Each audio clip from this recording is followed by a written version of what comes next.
Bismillahirrahmanirrahim.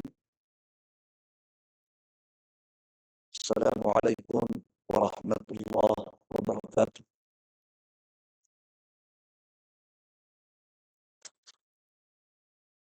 Innal hamdalillah nahmaduhu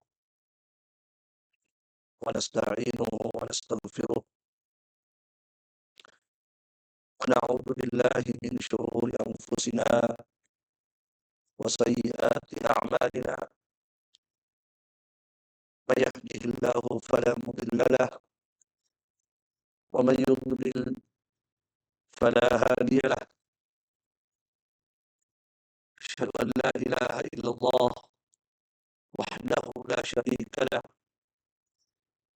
wa asyhadu anna Muhammadan 'abduhu wa rasuluh sallallahu alaihi wa ala alihi wa ashabihi wa sallama tasliman katsira, amma ba'd.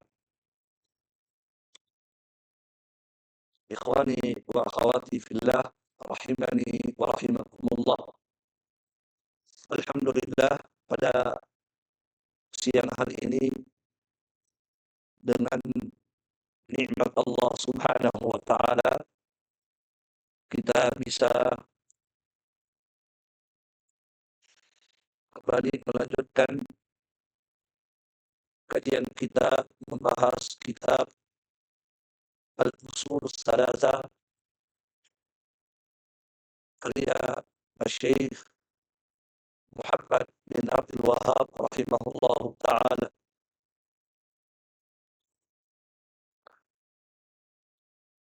Pada pertemuan sebelumnya, pertemuan yang pertama, alhamdulillah kita sudah menyebutkan tentang biografi ringkas penulis kitab, dan juga kita sudah menyebutkan tentang kitab Ushul Salasah ini. Begitu pula pada pertemuan pertama kita juga sudah menyebutkan ya pendahuluan dari penulis kitab, di mana beliau mengawali kitab ini dengan basmalah. Ya, dan kita sudah jelaskan bahwa mengawali tulisan dengan basmalah ataupun amalan-amalan yang terpuji itu hukumnya adalah sunnah berdasarkan dalil-dalil yang sudah kita sebutkan pada pertemuan sebelumnya. Baik. Kemudian setelah penulis menyebutkan basmalah, beliau kemudian mendoakan penulis, mendoakan orang-orang yang membaca dan mempelajari kitab beliau. Ya, setelah itu beliau menyebutkan bahwa ada 4 perkara yang wajib bagi setiap muslim dan muslimah untuk mempelajarinya. Ya, yang pertama al-ilm, yaitu mempelajari ilmu agama. Itu kewajiban seorang muslim dan muslimah. Yang pertama adalah mempelajari ilmu agama. Ya. Dan ilmu agama yang wajib untuk dipelajari disebutkan oleh beliau adalah wa huwa ma'rifatullah, yaitu mengenal Allah, wa ma'rifatu nabiyhi, mengenal nabinya, wa ma'rifatu dinil Islam bil adillah, dan mengenal agama Islam dengan dalil-dalilnya. Ini sudah kita bahas pada pertemuan sebelumnya. Kemudian yang kedua, kata penulis kitab, perkara yang wajib bagi setiap muslim dan muslimah adalah al-amalu bihi, mengamalkan ilmu. Jadi setelah berilmu, maka kewajiban yang kedua adalah mengamalkan ilmu tersebut.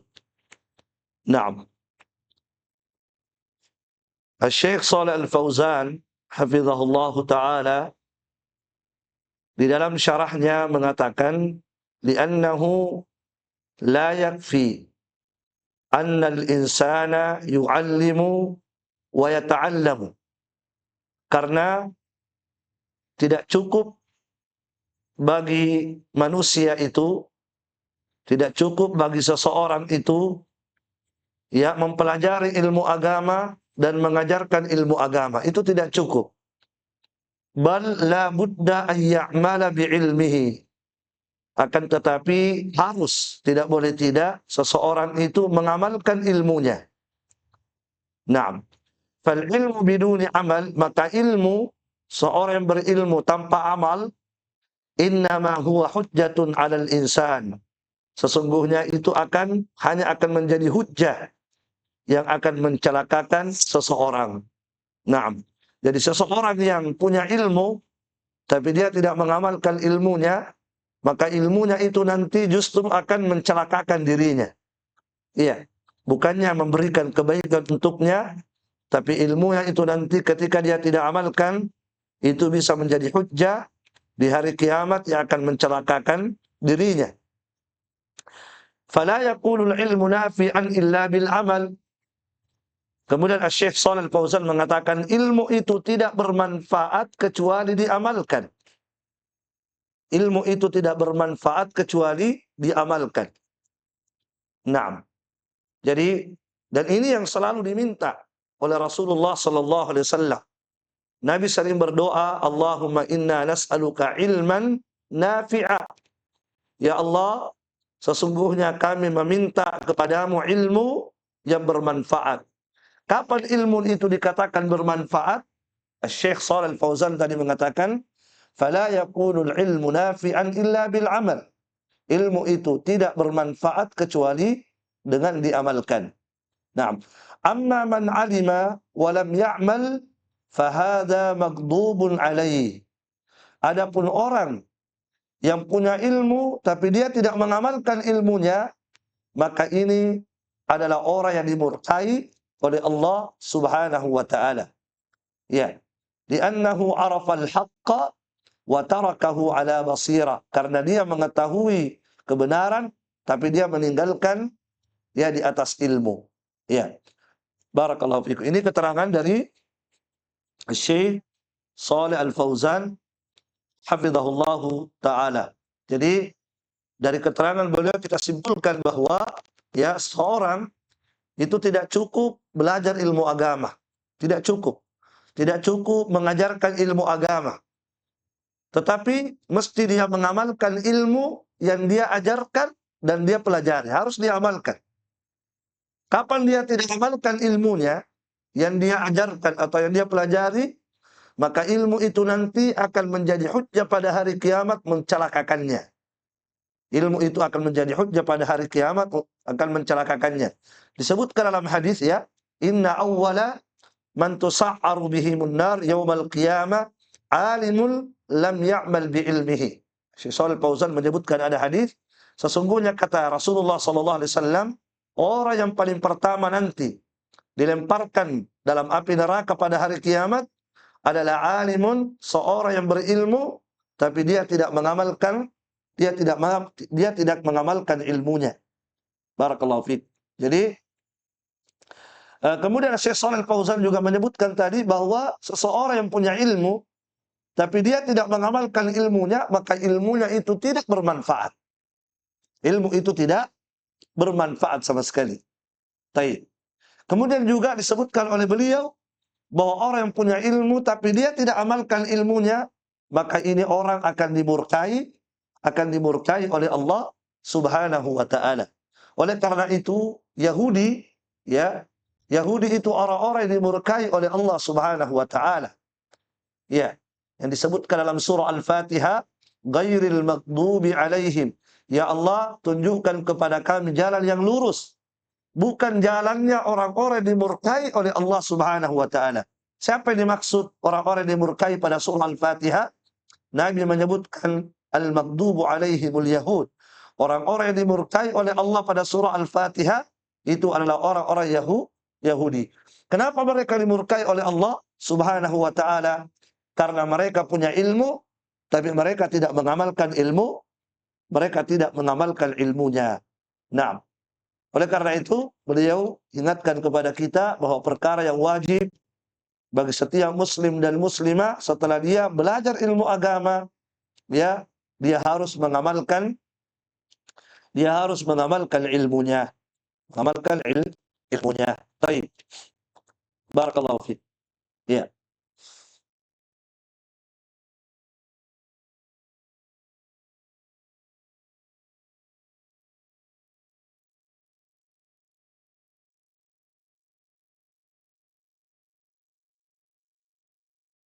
Para sahabat itu kalau kita perhatikan, ya, para sahabat itu subhanallah ya, mereka adalah contoh bagi kita dalam hal ini. Para sahabat, para tabi'in, para as-salaf. Ya, dan kita ini adalah orang-orang yang mengaku salafi. Salafi artinya para pengikut salaf. Orang-orang yang mengikuti as-salaf. Nah, bagaimana as-salaf?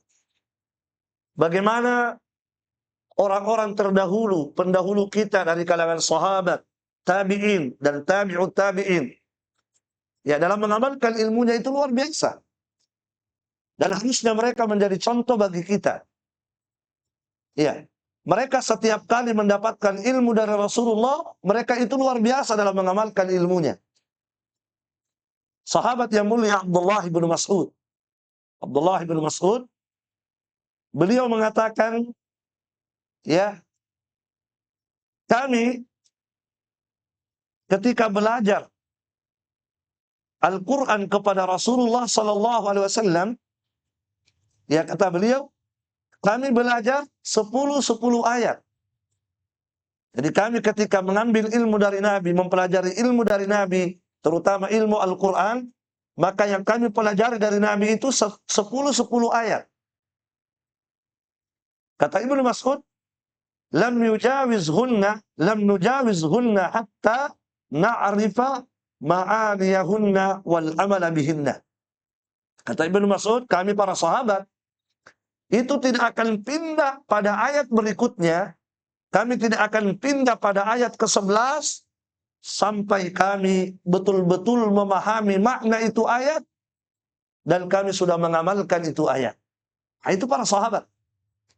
Kami ketika belajar Al-Quran kepada Rasulullah, kami belajar 10 ayat, sedikit demi sedikit, tidak sekaligus. Ya, karena ilmu itu kalau dipelajari sekaligus terlalu banyak, itu cepat hilang juga. Makanya dalam belajar ilmu agama itu bertahap, sedikit demi sedikit, jangan langsung dipelajari sekaligus. Itulah para sahabat ya. Sahabat mengatakan kami ketika belajar ilmu kepada Nabi, kami belajar 10 ayat. Kami tidak akan pindah pada ayat berikutnya, kami tidak akan pindah pada ayat ke-11 sampai kami betul-betul memahami ayat-ayat tersebut dan sudah mengamalkan itu ayat. Masya Allah. Itu para sahabat dalam belajar ilmu agama. Jadi mereka bukan hanya sekedar belajar ilmu Al-Quran, tapi bagaimana mereka memberikan perhatian untuk mengamalkan ilmu Al-Quran yang telah mereka dapatkan. Nah, berbeda dengan kita sekarang, banyak orang sekarang subhanallah, ketika belajar Al-Quran, ya, yang dia sibukkan dirinya dengan tajwid, dia sibukkan dirinya dengan qiraah, dia sibukkan dirinya dengan hal-hal yang terkait dengan ilmu Al-Quran, tapi dia tidak memperhatikan pengamalan tentang Al-Quran itu sendiri. Nah, para sahabat tidak demikian ya. Barakallahu fikum. Taib. Ya, kemudian kita lihat dari person-person para sahabat, itu banyak contoh-contoh. Itu menjadi teladan bagi kita ya. Harus menjadi contoh bagi kita. Para sahabat. Ya, seperti misalnya Ali bin Abi Thalib. Ya, Ali bin Abi Thalib ketika mendapatkan ilmu dari Nabi, maka beliau langsung mengamalkan itu ilmu dan beliau tidak pernah tinggalkan pengamalannya. Ya, itu Ali bin Abi Thalib. Contoh, ya, ketika Rasulullah sallallahu alaihi wasallam mengajarkan kepada beliau ilmu tentang apa? Zikir sebelum tidur. Ini ilmu. Diajarkan kepada Ali bin Abi Thalib ilmu ya sebelum tidur. Apa ilmunya? Zikir dulu. Zikir dulu sebelum tidur. Baik. Disebutkan dalam hadis yang sahih Kata Nabi sallallahu alaihi wasallam, "Ala u'allimukuma khairan mimma sa'altuma idza akhadtuma madaji'akuma." Ya, kalau kalian berdua, sebab Nabi waktu itu mengajarkan kepada Ali dan Fatimah putri beliau. Apa kata Nabi kepada keduanya? Kalau kalian berdua telah berada di atas tempat tidur kalian, kalian sudah berada di atas tempat tidur kalian, maka apa kata Nabi? Ya, bertakbirlah kalian, ya, ucapkanlah Allahu Akbar, bacalah Allahu Akbar arba'an wa thalathin, 24 kali. Ya, 34 kali. Wa tusabbihahu thalathan wa thalathin. Bacalah tasbih subhanallah 33 kali. Wa tahmadahu thalathan wa thalathin. Bacalah alhamdulillah 33 kali. Jadi diajarkan zikir. Jadi sebelum tidur, ya sudah berada di tempat tidur, bacalah subhanallah 33 kali, alhamdulillah 33 kali, Allahu Akbar 34 kali. Kemudian Nabi mengatakan, fahuwa khairul lakuma min khadimin. Karena sesungguhnya apa yang saya ajarkan itu tadi, ya zikir yang saya ajarkan tadi itu sebelum tidur, itu lebih baik bagi kalian berdua daripada seorang pembantu. Lebih baik bagi kalian berdua daripada seorang pembantu. Iya. Barakallahu. Nah, setelah Rasulullah ajarkan ini ilmu kepada Ali bin Abi Thalib dan istrinya Fatimah, apa kata Ali? Ali mengatakan, "Ma taraktuhu mundu sami'tu minan Nabi sallallahu alaihi wasallam." Maka semenjak saya mendengarkan ini ilmu dari Rasulullah, saya tidak pernah meninggalkannya. Saya tidak pernah meninggalkan ini ilmu. Langsung diamalkan, dan beliau berkata, saya tidak pernah tinggalkan walaupun sekali. Itu Ali bin Abi Thalib. Kemudian dikatakan kepada beliau, wala lailatas Siffin. Begitu pula ketika terjadi perang Siffin. Ya, di malam harinya, apakah juga kamu tidak meninggalkannya ketika terjadi perang Siffin? Maka apakah juga kamu tidak tinggalkan di malam harinya? Apa kata Ali bin Abi Thalib? Iya, wala lailatas Siffin. Iya. Begitu pula ketika terjadi perang Siffin. Masya Allah. Di kondisi perang, tetap diamalkan ini ilmu. Di kondisi yang kadang-kadang seseorang itu beruzur. Ya. Tetapi beliau tetap mengamalkan ini ilmu. Subhanallah. Ini bentuk pengamalan terhadap ilmu yang dicontohkan oleh para sahabat Nabi sallallahu alaihi wasallam. Taib. Banyak contoh ya, dari kalau kita perhatikan dari contoh-contoh para sahabat. Misalnya juga seperti istri Nabi sendiri. Istri Nabi sendiri, Ummu Habibah.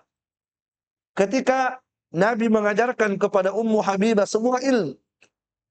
Apa ilmu yang Nabi ajarkan? Yaitu ilmu tentang sholat. Tentang sholat. Diajarkan kepada beliau Ummu Habibah ilmu tentang sholat. Itu hadis Nabi sallallahu alaihi wasallam. Ya, kata Nabi dalam hadis, apa hadisnya tentang sholat sunnah rawatib. Ya kan? Tentang sholat sunnah rawatib. Yang Nabi sebutkan ada 12 rakaat jumlahnya semua. Ya. Nabi SAW menyebutkan, ya, man hafadha 'alaiha, siapa yang menjaga sholat sunnah rawatib ini 12 rakaat sehari semalam, maka bunyalahunna baitun fil jannah. Bunyalahunna baitan fil jannah, akan dibangunkan untuknya istana di dalam surga. Jadi siapa yang menjaga ini, kata Nabi, man hafadha 'alaihinna, siapa yang menjaga 12 rakaat ini, rawatib ini, bunyalahunna baitan fil jannah, akan dibangunkan untuknya istana dalam surga Allah Subhanahu wa taala. Ummu Habibah ketika mendapatkan ini ilmu dari Nabi, apa kata Ummu Habibah? Fama taraktuhunna mundu sami'tuhunna min Rasulillah sallallahu alaihi wasallam. Maka saya tidak pernah meninggalkan sholat sunnah rawatib 12 rakaat ini semenjak saya mendengarkan ilmu itu dari Rasulullah sallallahu alaihi wa ala alihi wasallam. Nah, ini contoh ya, contoh dari Ummu Habibah. Kemudian Ummu Habibah ketika menyampaikan hadis ini kepada tabi'in, Ya, ketika Ummu Habibah menyampaikan hadis ini kepada tabi'in, maka tabi'in tadi yang mendapatkan ilmu itu dari Ummu Habibah juga mengatakan fama taraktuhunna mundu sami'tuhunna min ummi Habibah. Ya, maka saya semenjak mendapatkan ilmu ini dari Ummu Habibah, saya juga tidak pernah meninggalkan amalan ini. Ya, saya juga tidak pernah meninggalkan amalan tersebut. Ya, jadi ini barakallahu fikun, sekali lagi ya, panutan-panutan kita dari kalangan as-salaf memberikan contoh kepada kita pengamalan terhadap ilmu. Ya, ada ada satu sahabat Nabi namanya Jabir bin Sulaim. Namanya Jabir bin Sulaim. Jabir bin Sulaim ini pernah datang ke Nabi SAW dan berkata kepada Nabi, "Ya Rasulullah, i'had ilayya. I'had ilayya. Ya Rasulullah, berikanlah kepadaku wasiat." Jadi Jabir bin Sulaim minta apa? Minta wasiat. Berikanlah kepadaku wasiat ya Rasulullah. Maka apa wasiatnya Nabi kepada Jabir bin Sulaim? Jabir bin Sulaim diberikan wasiat yang mulia. Nabi mengatakan, la tasubbanna ahada. La tasubbanna ahada. Jangan sekali-kali kamu mencela siapapun. Jangan sekali-kali kamu menghina, mencela, merendahkan, mencaci maki siapapun. Jangan. Subhanallah. Dan di sini Nabi ketika memberikan wasiat, Nabi menguatkan wasiatnya, memberikan penguat pada wasiatnya dengan nun taukid. La tasubbanna. Jangan pernah sekali-kali engkau wahai Jabir bin Sulaim mencela dan menghina siapapun. Subhanallah. Lihatlah Jabir bin Abdullah ketika mendapatkan ini wasiat. Apalagi ketika Nabi memberikan wasiat kepadanya, Nabi memberikan penekanan dengan nun taukid kan? Artinya betul-betul Nabi menginginkan kepada Jabir agar mengamalkan ini wasiat. Apa kata Jabir? Jabir mengatakan, "Fama sababtu ba'dahu hurran wala 'abdan wala ba'iran wala syatan." Maka setelah saya mendapatkan wasiat ini dari Nabi, saya tidak pernah sama sekali mencela siapapun. Saya tidak pernah sama sekali mencela siapapun. Siapapun itu. Apakah dia seorang merdeka atau dia seorang budak? Luar biasa ya. Apakah dia orang merdeka? Orang merdeka itu yang punya kedudukan, yang terpandang, yang tinggi jabatannya, atau orang-orang yang budak, yang rendah, yang hina. Ya, seperti misalnya hanya penjual es, kan begitu. Ya, penjual es misalnya dihina. Enggak. Apa kata Jabir? Semenjak saya mendapatkan ini wasiat, saya tidak pernah menghina dan mencela siapapun. Apakah dia budak atau dia merdeka? Kalau budak kan hina kan, rendah dia. Ya, yang tidak punya kedudukan di tengah-tengah manusia, yang tidak ada jabatannya, yang tidak ada kedudukannya, itu budak namanya. Sesuatu yang hina. Nah, yang mungkin hanya pemulung sampah, ya kan? Atau mungkin hanya penjual sayur, atau mungkin hanya ini dan ini. Mereka. Barakallahu fikum. Nah, bahkan kata Jabir bin Sulaim, jangankan manusia, sangat juga tidak pernah mencela ba'ir, onta. Onta sangat saya tidak pernah cela. Begitu pula syar. Syar itu kambing atau domba. Kambing, domba saya tidak pernah cela. Subhanallah. Luar biasa pengamalan para sahabat. Sebagian kita, Masya Allah, seringnya kita mendapatkan ilmu-ilmu seperti ini. Jangan mencela, jangan menghina, jangan menggibah, tapi selalu kita lakukan itu. Sering kita mendapatkan dalam pengajian, haramnya menggibah, tidak boleh menggibah. Tapi kadang-kadang tiap hari kita menggibah. Tiap hari kita mencela, tiap hari kita cerita orang. Di mana pengamalan ilmu kita? Di mana kita dibandingkan dengan salaf? Lihat para salaf kita. Aina nahnu min akhlaqis salaf? Iya, sementara kita mengaku salafi, sementara perilaku dan kelakuan kita sangat jauh. Coba para salaf tadi. ketika diberikan wasiat, la tasubbanna ahada, jangan sekali-kali mencela siapapun. Apa kata Jabir? Saya tidak pernah cela siapapun, apakah dia budak, orang merdeka, bahkan binatang, hewan, saya tidak celah. Subhanallah. Luar biasa ini. Barakallahu fikum. Jadi ini penting sekali, ya, bagaimana kita memperhatikan ilmu yang telah kita dapatkan. Ilmu yang telah kita dapatkan itu yang paling penting dalam dalam perkara ilmu ini. Bahkan Syekh Shalal Fauzan dalam syarahnya mengatakan, beliau mengatakan, ya, wal ilmu innama unzila min ajlil amal. Perhatikan kata beliau, ilmu itu diturunkan oleh Allah tujuannya untuk diamalkan. Jadi ilmu itu dipelajari, kita belajar ilmu agama, tujuan utama kita belajar adalah mengamalkan. Bukan hanya sekedar paham, bukan hanya sekedar mengerti, bukan hanya sekedar wawasan. Tidak, bukan itu tujuan ilmu dipelajari. Tapi tujuan ilmu dipelajari adalah bagaimana ilmu itu diamalkan. Ya. Dan orang yang hanya belajar ilmu agama tapi tidak mengamalkan, ilmunya itu tidak akan awet. Ilmunya itu tidak akan awet, ya. Tidak akan bertahan itu ilmu. Ya, ilmu tidak betah bersama dia. Kalau dia hanya belajar, menumpuk ilmu tapi dia tidak mengamalkan, maka ilmu tidak akan bertahan, tidak akan betah bersama dia. Ilmu itu akan pergi mencari orang yang lain yang mau mengamalkan dia. Iya. Oleh karena itu jamaah sekalian, Ali bin Abi Thalib radhiyallahu taala anhu mengatakan, hatafal ilmu bil amal. Hatafal ilmu bil amal. Ilmu itu hatafa, mengajak untuk diamalkan. Jadi ilmu itu hatafa, mengajak, menelpon, ya, hatib, ya, menelpon orang untuk mengamalkan dia, mengajak orang untuk mengamalkan dia. Fa in ajabahu, kalau dia memenuhi panggilannya, memenuhi ajakannya ini ilmu, maka ilmu itu akan bertahan bersamanya. Ilmu itu akan betah bersamanya. Wa illa irtahala. Tapi kalau dia tidak penuhi ajakannya itu ilmu itu akan pergi dan tidak bertahan bersamanya. Ya, makanya jamaah sekalian, kadang-kadang ada ilmu yang pernah kita dapatkan, kita mudah lupakan. Kenapa? Karena kita tidak mengamalkan ilmu itu.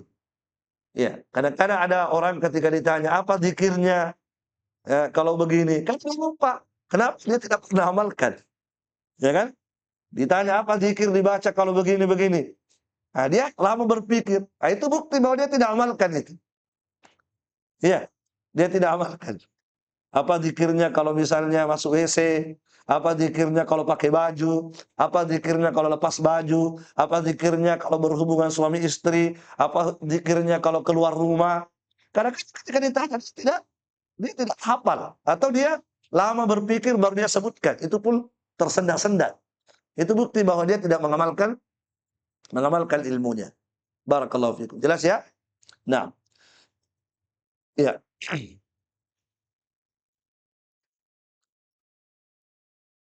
Al-Imam Abdullah Ibn Mu'taz, beliau mengatakan kepada kita, Abdullah Ibn Mu'taz mengatakan, ilmul munafik fi qawlihi. Masya Allah. Ini harus kita tersinggungin. Ilmul munafik fi qawlihi. Ilmunya orang-orang munafik itu hanya di mulut.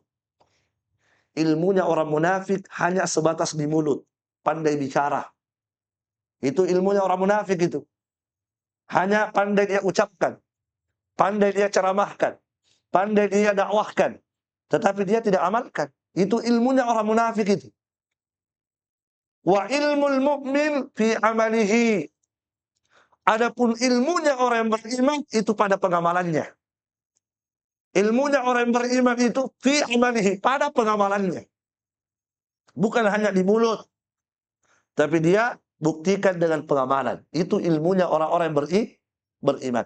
Jadi untuk membedakan ilmunya orang munafik dan ilmunya orang beriman, dilihat dari ucapan Abdullah Ibn Mu'taz tadi. Kalau ada orang hanya di mulut ilmunya, hanya pandai ngomong saja, tapi berarti ilmunya ilmu orang munafik. Tapi kalau ada orang ilmunya dia aplikasikan dengan pengamalan, yang dia ucapkan, dia sampaikan, dia amalkan itu apa yang dia sampaikan, berarti ilmunya adalah ilmunya orang-orang beriman. Barakallahu fikum. Baik. Ya. Kemudian berikutnya perkara yang ketiga, ya, perkara yang ketiga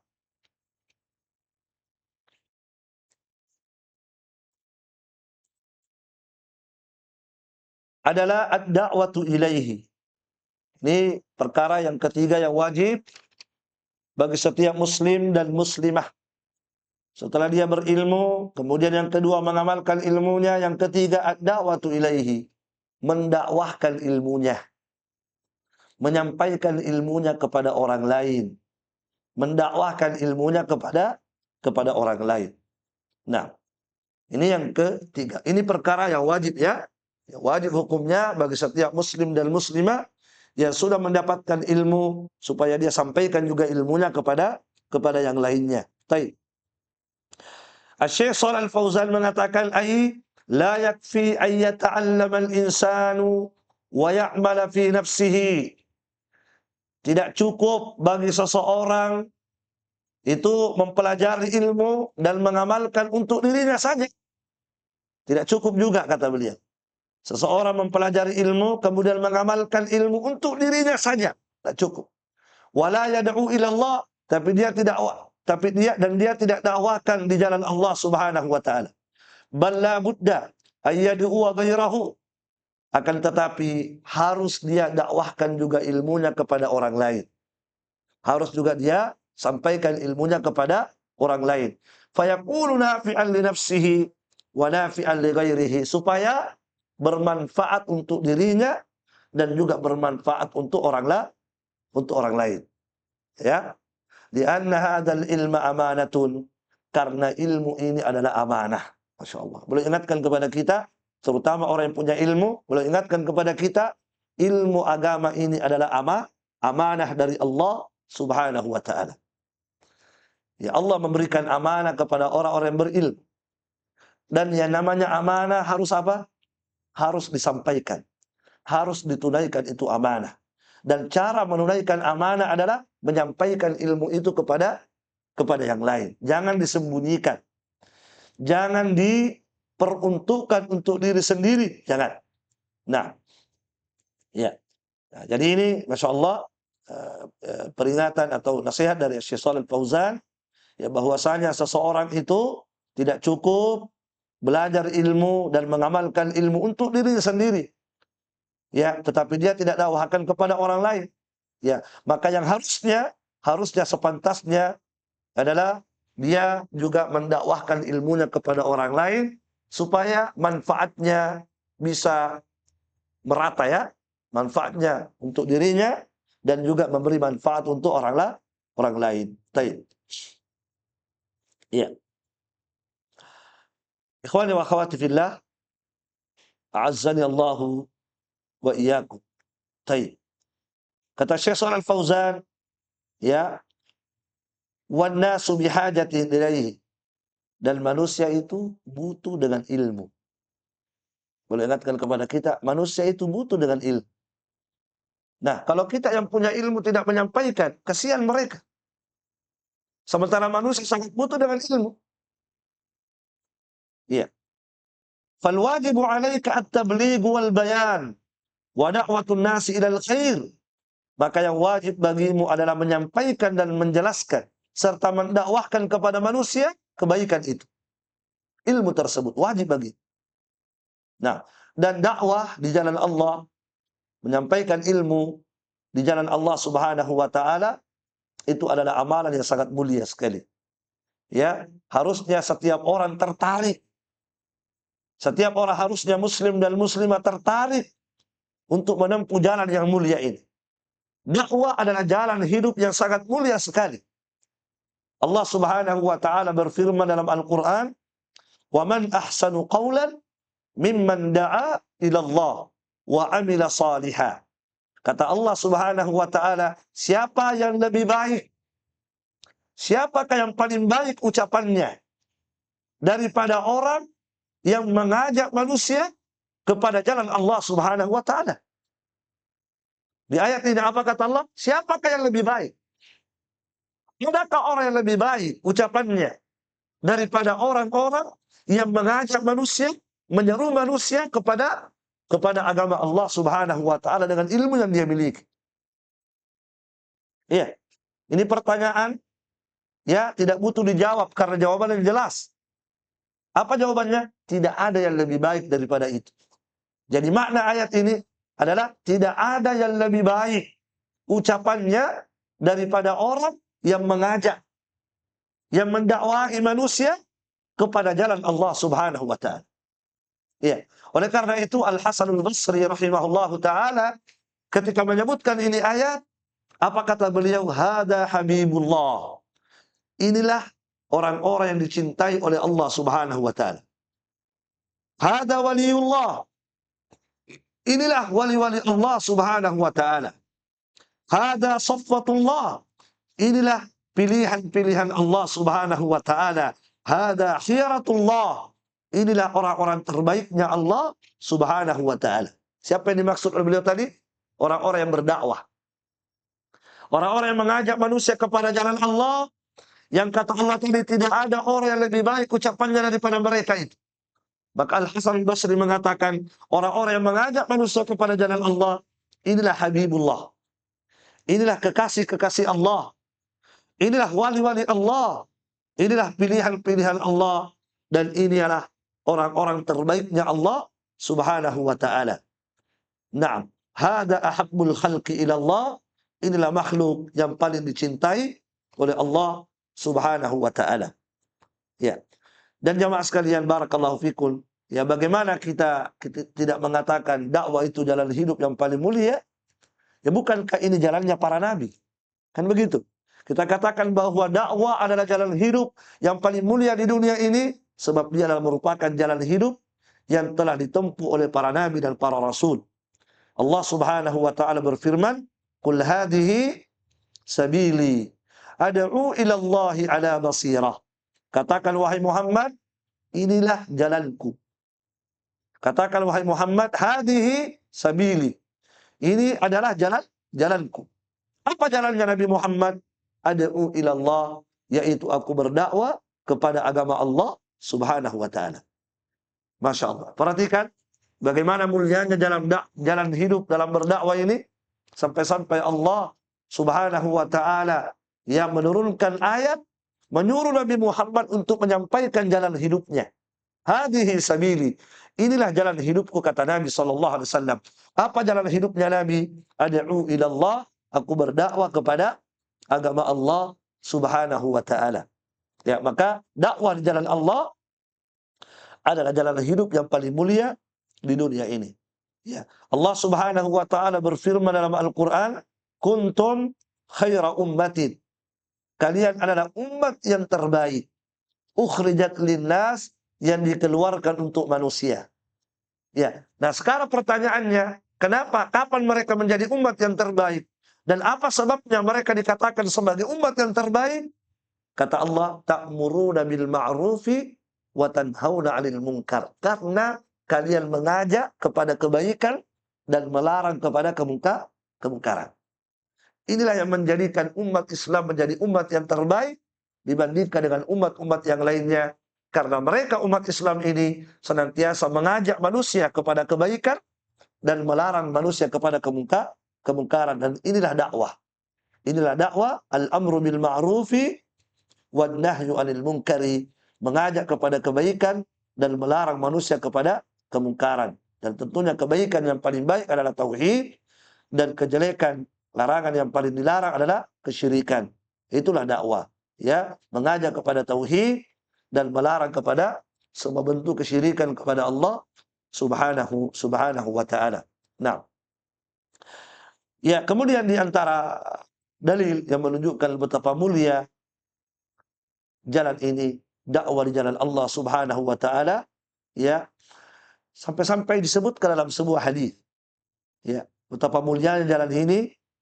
Rasulullah sallallahu alaihi wasallam menyebutkan dalam hadis, Apa kata Nabi? Innallaha wa malaikatahu wa ahlas samawati wal ard hatta an-namlata fi juhriha wa hatta al-huta fil ma la yusalluna ala muallimin nasil khairat. Baik. Apa kata Nabi? Sesungguhnya Allah Subhanahu wa taala memuji. Allah Subhanahu wa taala memuji. Siapa yang dipuji? Sebutkan nanti dalam hadis. Yang kedua, para malaikat mendoakan. Para malaikat mendoakan. Siapa yang didoakan? Nanti disebutkan di hadis. Kemudian penduduk langit mendoakan. Penduduk bumi mendoakan. Sampai-sampai semut-semut yang ada di sarangnya mendoakan. Sampai-sampai ikan-ikan yang ada di laut, di air mendoakan. Masya Allah.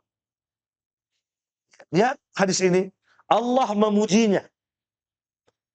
Kemudian malaikat mendoakannya. Semua penghuni langit mendoakannya. Semua penghuni bumi mendoakannya.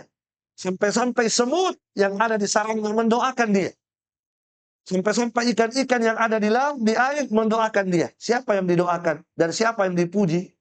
Kata Nabi, ala muallimin nasil khairat. Yaitu orang-orang yang mengajari manusia kebaikan.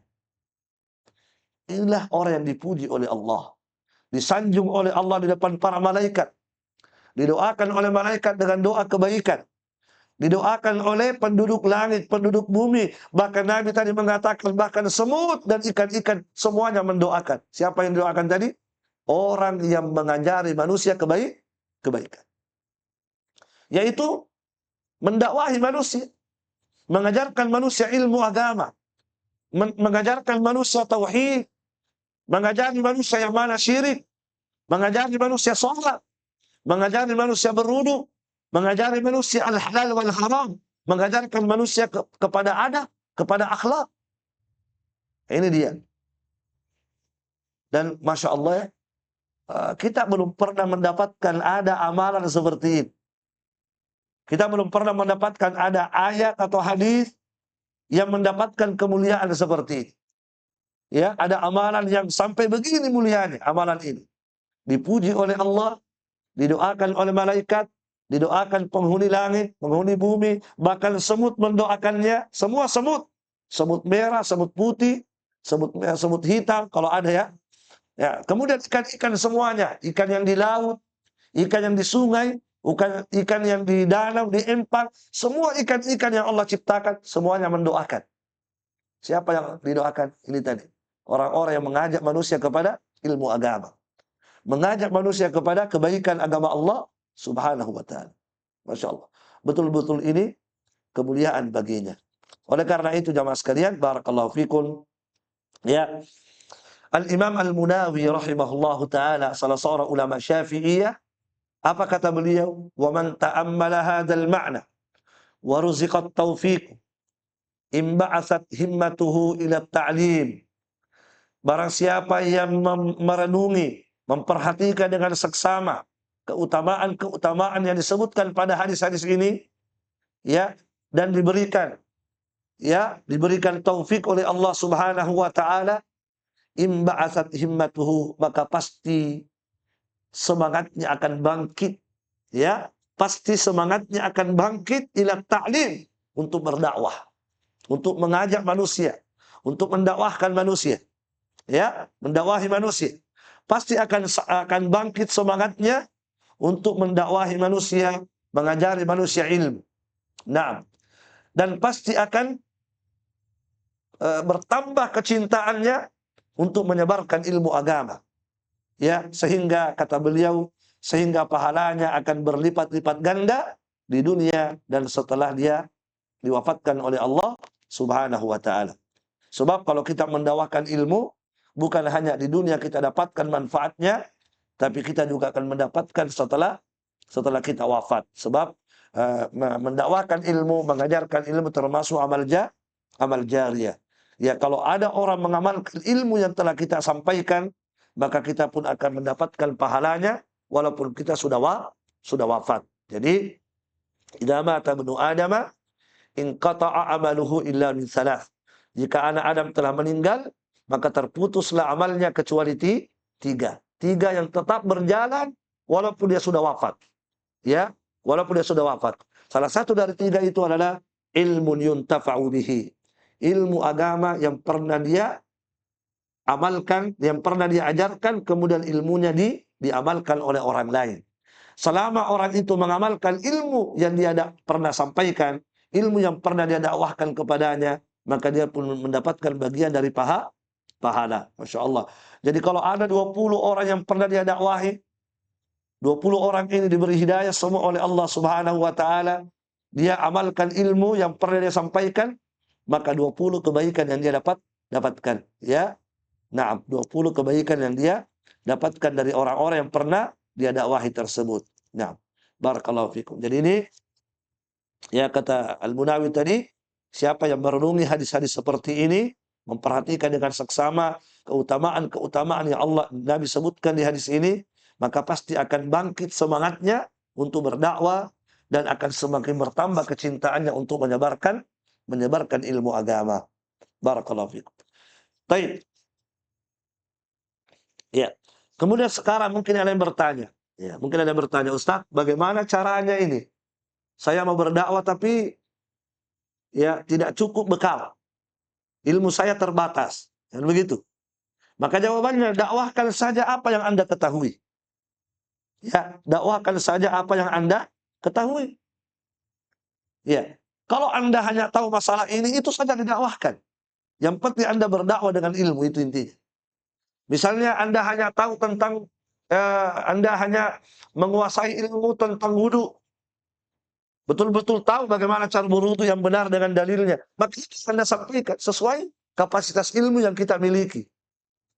Ya, sebab pada intinya adalah berdakwah dengan ilmu. Jadi tidak harus kita punya ilmu yang banyak, tidak harus. Ya, bukan menjadi persyaratan menjadi dai itu harus menguasai semua bidang ilmu, enggak. Tapi yang intinya adalah apa yang kita dakwahkan adalah di atas ilmu. Itu intinya. Jadi kalau kita hanya punya ilmu tentang wudu, itu saja kita dakwahkan. Bagaimana mengajari orang berwudu sesuai sunnah. Ya. Misalnya kita menguasai ilmu tentang adab-adab makan. Kita tahu ilmunya adab-adab makan. Kita kuasai dalilnya, maka kita dakwahkan itu. Bagaimana cara makan yang benar. Ya, kita makan dengan tangan kanan misalnya, makannya seperti ini, setelah makan membaca ini, itu yang kita dakwahkan kepada orang lain. Jadi sesuai dengan ilmu yang kita miliki. Jadi tidak harus seseorang itu berdakwah harus punya ilmu yang luas, tidak harus. Tidak harus seperti itu. Asy-Syaikh Ibnu Utsaimin rahimahullahu taala beliau berkata, "Wala yushtaratu fid da'iyah ay yablagha mablaghan kabiran fil ilmi." Tidak dipersyaratkan, bukan menjadi syarat pada seorang dai, ya, dia harus memiliki ilmu yang sangat banyak. Tidak harus seperti itu. Bukan menjadi syarat utama itu bagi seorang dai yang ingin berdakwah, dia harus memiliki ilmu yang sangat besar, yang sangat banyak. Tidak. Lakinnahu yushtaratu ay yakuna aliman bima yad'u ilaihi. Tetapi yang dipersyaratkan itu pada seorang dai adalah dia punya ilmu terhadap apa yang akan dia mau dakwahkan. Itu syaratnya. Dia punya ilmu pada apa yang akan dia dakwahkan. Ya, misalnya dia ingin berdakwah tentang sholat. Maka sebelum dia dakwahkan tentang sholat, dia harus ilmui dulu. Pelajari dulu tentang sholat. Ya begitu. Ketika dia ingin dakwahkan tauhid, maka dia harus pelajari dulu tauhid. Ilmui dulu tentang tauhid, baru dia dakwahkan, baru dia sampaikan kepada orang lain. Begitu. Ya. Seandainya misalnya ada orang ingin berdakwah tentang sholat, tapi dia tidak mengerti tauhid, belum belajar, tidak apa. Jadi sesuai dengan apa yang dia ketahui saat itu yang dia dakwahkan. Ya, tidak harus dia kuasai semua bidang ilmu. Jadi perhatikan tadi keterangan Asy-Syaikh Ibnu Utsaimin, lakinnahu, akan tetapi yustaratu ay yakuna aliman bima yad'u ilaihi. Akan tetapi yang dipersyaratkan bagi seorang dai adalah dia punya ilmu tentang apa yang akan dia dakwahkan. Nah, yang tidak boleh itu adalah dia dakwahkan sesuatu tapi dia bodoh tentang itu. Dia ingin berdakwah tentang sholat tapi dia tidak tahu masalah sholat. Itu tidak boleh, haram itu. Ya. Adapun dia tahu tentang masalah itu, kemudian dia ingin sampaikan, maka itu diperbolehkan. Itu diperbolehkan. Barakallahu fikum. Baik. Nah, kemudian berikutnya, ya, setelah itu beliau menyebutkan yang keempat, ya, yang keempat dari perkara-perkara yang wajib bagi setiap muslim adalah was-sabru as-sabru 'ala al-adha fihi. As-sabru 'ala al-adha fihi. Nah, jam berapa? 14. Baik. Sudah sejam ya? Baik, cukup sampai di sini. Atau kita selesaikan satu lagi nih, ya. Sedikit lagi. Kemudian perkara kewajiban yang keempat adalah as-sabru 'alal adafi. Setelah kita berdakwah, ya, maka bersabar. Kewajiban yang keempat adalah bersabar. Bersabar terhadap gangguan pada perkara tersebut. Bersabar terhadap gangguan. Ya. Sebab orang yang berdakwah pasti akan mendapatkan rintangan dan gangguan. Kan begitu? Maka di sini wajib baginya bersabar. Ini perkara yang keempat yang wajib bagi setiap muslim dan muslimah. Jadi dia pertama berilmu, mengamalkan ilmunya, mendakwahkan ilmunya. Setelah itu dia bersabar terhadap segala gangguan ketika dia berdakwah. Wajib bersabar. Tidak boleh tidak. Ya. Kenapa harus bersabar? Ya, kata Syekh Shalih Al-Fauzan, ma'lum, karena dimaklumi anna man da'an nasa wa amara bil ma'rufi wa naha 'anil munkari fa innahu sayata'arradu lil adha min al asyrari. Ya, karena dimaklumi, ya, karena siapa saja yang mendakwahi manusia, menyuruh manusia melakukan kebaikan dan melarang manusia melakukan kemungkaran, maka pasti dia akan berhadapan dengan gangguan. Ya, pasti akan berhadapan dengan apa? Dengan gangguan-gangguan. Ya, dari mana gangguan itu? Minal asyrar, dari orang-orang yang jelek. Itu pasti sunnatullah begitu. Siapa saja yang mendakwahi manusia, ya, mengajak manusia kepada kebaikan, melarang manusia kepada kemungkaran, maka kata beliau pasti tidak mungkin tidak dia akan menghadapi gangguan dari mana gangguan itu? Dari asyrar, orang-orang yang jelek. Dari orang-orang yang jelek. Ya. Baik. Itu sudah sunnatullah, itu pasti itu, ya. Itu pasti sudah sunnatullah, sudah ketentuan ketetapan dari Allah bahwa siapapun yang berdakwah pasti dimusuhi. Pasti disakiti. Pasti diganggu. Pasti dicela, itu pasti, itu sudah sunnatullah itu. Ya, Allah Subhanahu wa taala berfirman dalam Al-Qur'an, "Wa kadzalika ja'alna likulli nabiyyin aduwan syayatinal insi wal jinni." Demikianlah kata Allah, kami jadikan pada setiap nabi musuh. Demikianlah kata Allah, sudah menjadi sunnatullah, ketentuan dari Allah, kami jadikan pada setiap nabi apa? Musuh. Yang akan menghalangi dakwah. Ya. Musuhnya dari mana?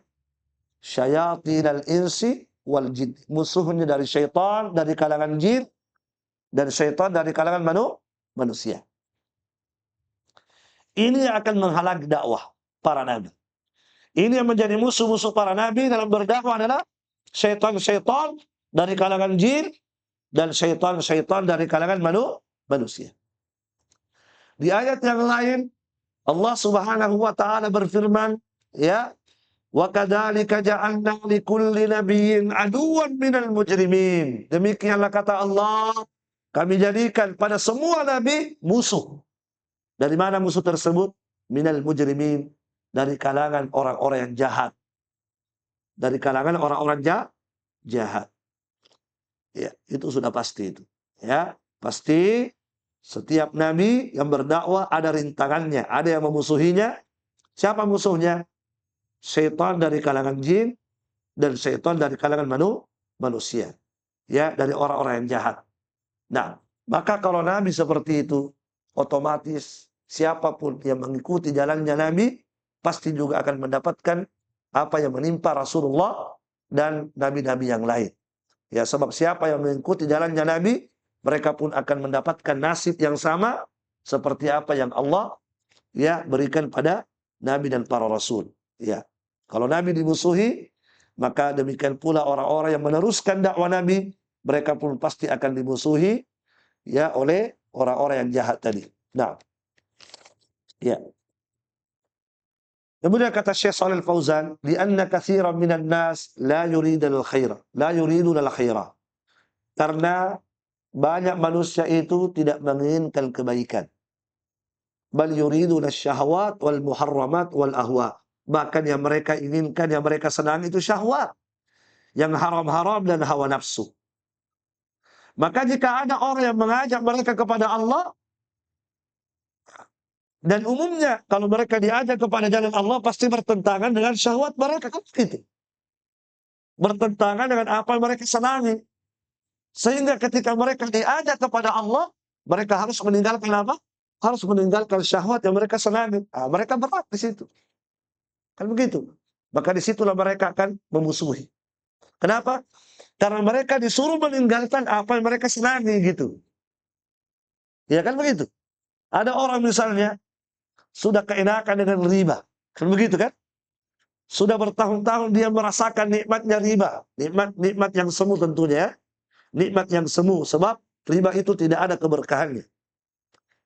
Dia mendapatkan keuntungan besar dari riba. 20 tahun, 30 tahun sampai dia sudah bisa punya rumah mewah, kendaraan mewah dari hasil riba. Tiba-tiba ada ustadz ya datang berceramah mengatakan itu haram, dilaknat, neraka. Ya, misalnya kan dia dengarkan, misalnya ustadz mengatakan riba itu haram, dilaknat pelakunya, diancam neraka oleh Allah Subhanahu wa taala, tidak berkah penghasilannya. Kira-kira orang yang mendengar tadi, kira-kira bagaimana? Tersenyum atau bagaimana? Sesuatu yang bertahun-tahun dia sudah rasakan nikmatnya di dunia ini, nikmat semu. Tiba-tiba ada orang yang ingin menghalanginya dari kesenangannya. Tentu dia tidak suka. Dia tidak suka. Ya, seperti itu ya. Ya. Jadi apa namanya? Dakwah itu seperti itu, berat. Banyak rintangan dalam dakwah. Ada musuh-musuh yang akan menghalangi dakwah. Dan Allah Subhanahu wa taala tadi sudah menyebutkan siapa musuhnya dakwah ini? Syayatinal insi wal jin. Syaitan-syaitan dari kalangan jin dan syaitan-syaitan dari kalangan manusia. Ya.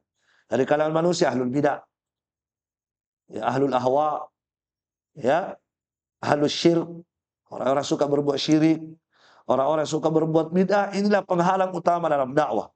Orang-orang yang suka berbuat syirik akan menghalangi dakwah tauhid. Orang-orang yang suka berbuat bid'ah akan menghalangi dakwah sunnah. Begitu. Orang-orang yang suka bermaksiat, orang-orang yang suka melakukan yang haram akan menghalangi dakwah, ya, dakwah-dakwah para ulama. Tak boleh riba, tak boleh begini, ya kan? Tentu mereka tidak akan suka. Barakallahu fikum. Ya, saya ingat dulu ya saya teringat dulu ada apa? Ada masjid, ada masjid dulu. Nah, memanggil untuk khutbah Jumat. Dipanggil khutbah Jumat, kemudian sudah diberikan tema. Ya, disuruh bahas tentang riba di khutbah Jumat.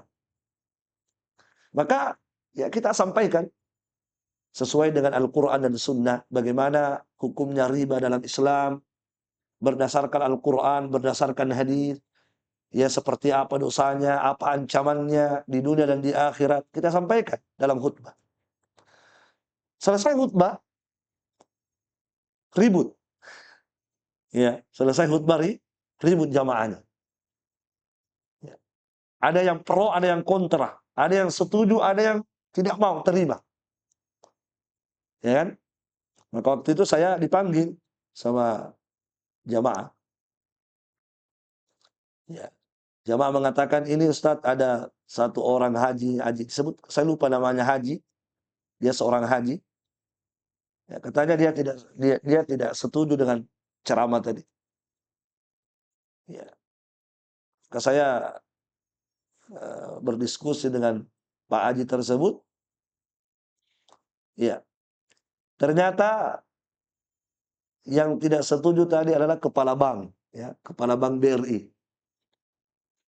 Ya, namanya kepala bank BRI sehari-harinya bergelut dengan riba, ya otomatis tidak setuju.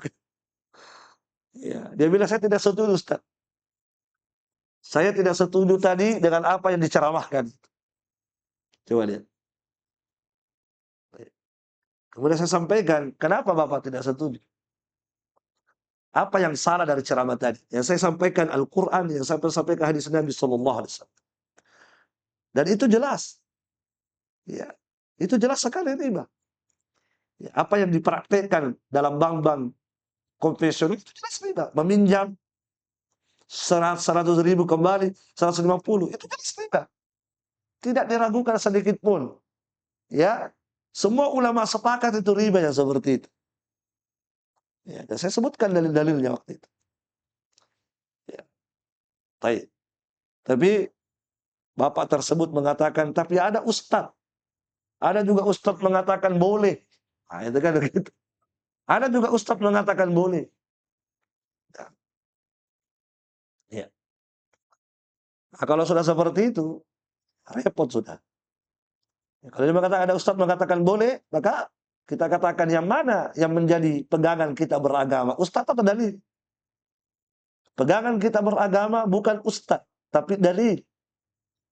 Kita ikuti ustadz kalau dia dalilnya ada. Tapi kalau ada ustadz tidak berdalil, atau dalilnya lemah, atau dalilnya tidak kuat, kita tidak boleh ambil. Sebab yang menjadi patokan kita beragama adalah Al-Quran, Sunnah, Ijma'. Itu menjadi dalil kita beragama. Bukan dalilnya ustadz. Gitu. Ya. Baik. Oleh karena itu, ya, barakallahu fikum. Naam. Imam Malik rahimahullahu ta'ala, setiap kali selesai, ya,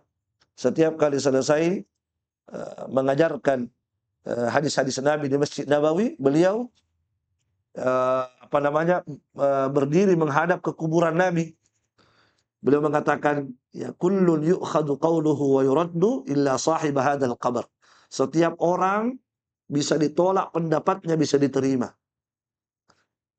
Setiap orang bisa diterima pendapatnya, walaupun ustadz, walaupun ulama, bisa diterima, bisa ditolak. Illa sahib hadzal qabr, kecuali pemilik kuburan ini. Beliau menunjuk ke kuburan Nabi. Kalau ini yang sudah bilang ini, tidak bisa lagi ditolak pendapatnya. Kenapa? Sebab semua yang keluar dari mulut Nabi adalah kebenaran. Tidak ada yang salah. Adapun yang keluar dari mulut ustadz, kadang salah, kadang benar.